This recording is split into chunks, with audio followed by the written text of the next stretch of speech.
मेरे हाथ में दो तरह के फूल हैं। दोनों तरह के फूल आप ये समझ रहे होंगे कि ये फूल ही हैं, क्योंकि ये लौकी के फूल हैं और सामान्यतः आपको एक जैसे दिखते होंगे, लेकिन ये बड़ा फ़र्क है। फ़र्क ये है कि एक ही पौधे में दो तरह के फ्लावर होते हैं और एक मेल और एक फीमेल। फीमेल की क्या पहचान है कि फ़ीमेल की पहचान ये है कि इसके पीछे ओवरी होती है और फिर इसके बाद फूल होता है, ये फीमेल की पहचान होती है। और मेल में ये फूल डायरेक्ट होता है, तो ये मेल की पहचान होती है।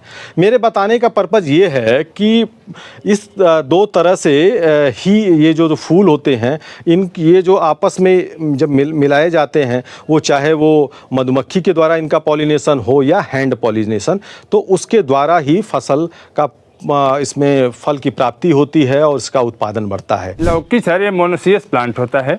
इसमें मेल एंड फीमेल फ्लावर एक ही पौधे में पाए जाते हैं। मेल एंड फीमेल की पहचान ये होती है कि जो फीमेल फ्लावर होता है उसमें ओवरी होता है। ये जो है ये फीमेल फ्लावर की पहचान है। इसमें ओवरी डेवलप है, यहाँ पे पॉलिनेशन होता है, जिससे ये फ्रूट पॉलिनेशन होने के बाद डेवलप हो जाता है। और लेकिन मेल फ्लावर जो हमारा है, जैसे मेल फ्लावर में आप देखेंगे कि इसमें ओवरी नहीं होता। जो इसकी मेन पहचान है कि सीधे स्टाइल होता है, इसमें पॉलन ग्रेन होते हैं और ये पॉलिनेशन के लिए यूज़ करते हैं हम इसको। जनरली लौकी में प्रोडक्शन अगर आप कर रहे हैं तो पॉलिनेशन दो तरह से करते हैं। एक तो हम हैंड पॉलिनेशन करते हैं, दूसरा हमारा मधुमक्खियों के द्वारा पॉलिनेशन हो जाता है। आज के समय में हम बहुत पेस्टिसाइड यूज़ कर रहे हैं, जिसके वजह से मधुमक्खियाँ मर जाती हैं या कम होने की वजह से उत्पादन बहुत घट जाता है। तो अगर आपको कोई नई प्रजाति बनानी है या प्रोडक्शन को और बढ़ाना है तो आप मेल फ्लावर का तोड़ लेते हैं, फीमेल फ्लावर में उसको आप पॉलिनेशन करके भी उसका डेवलपमेंट, फ्रूट का डेवलपमेंट कर सकते हैं। जनरली हैंड पॉलिनेशन प्रजनन मतलब ब्रीडिंग प्रोग्राम के लिए हम यूज करते हैं। प्रोडक्शन लेवल में तो मधुमक्खी का भी बॉक्सेस वगैरह रख के हम प्रोडक्शन को इंक्रीज़ कर लेते हैं।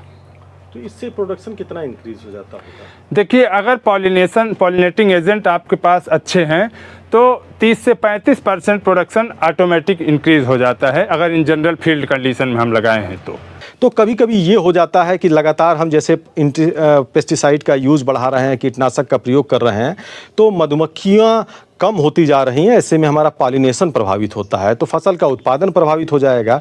तो ऐसे में हमें हैंड पॉलिनेशन करने की ज़रूरत होती है। तो हैंड पॉलिनेशन करने के लिए क्या करते हैं कि दो तरह के फूल लेते हैं और फूल को फिर उसके बाद में ऐसे करके टच कर देते हैं। इससे क्या है, ये पॉलिनेशन हो गया। ये तो मैंने तोड़ रखे हैं, लेकिन आपको तोड़ के नहीं, दोनों को आपस में मिलाना है, क्योंकि एक ही पौधे में पाए जाते हैं। तो ये पॉलिनेशन हो गया, फिर उसके बाद में इसकी फ्रूटिंग बढ़ जाएगी, इसका उत्पादन बढ़ जाएगा। और इसका एक दूसरा तरीका है कि मधुमक्खियों को आकर्षित करने के लिए कभी कभी क्या करते हैं कि गुड़ का घोल बना लें और पत्तियों के या फूल के इर्द गिर्द छिड़काव कर दें। इससे मधुमक्खियाँ आकर्षित होती हैं और फिर उसके बाद आती हैं, तो वो उनके लिए एक आहार भी मिलता है। दूसरी चीज़, वो पॉलिनेशन हमारा रेट बढ़ जाता है, तो इससे भी उत्पादन प्रभावित होता है। तो ये दो तरीके हैं, इनसे हम पॉलिनेशन बढ़ा सकते हैं, अपनी फसल की उत्पादकता बढ़ा सकते हैं। और ये तरीके बहुत ही साइंटिफिक हैं, बड़े कामयाब हैं और इससे किसानों अपना उत्पादन बढ़ा सकते हैं। धर्मेंद्र सिंह, किसान तक, अयोध्या। अगर ये वीडियो आपको पसंद आया है तो इसे लाइक ज़रूर करें। अगर चैनल अभी तक सब्सक्राइब नहीं किया है तो कर लें और नोटिफिकेशन पाने के लिए बेल आइकन भी दबा दें।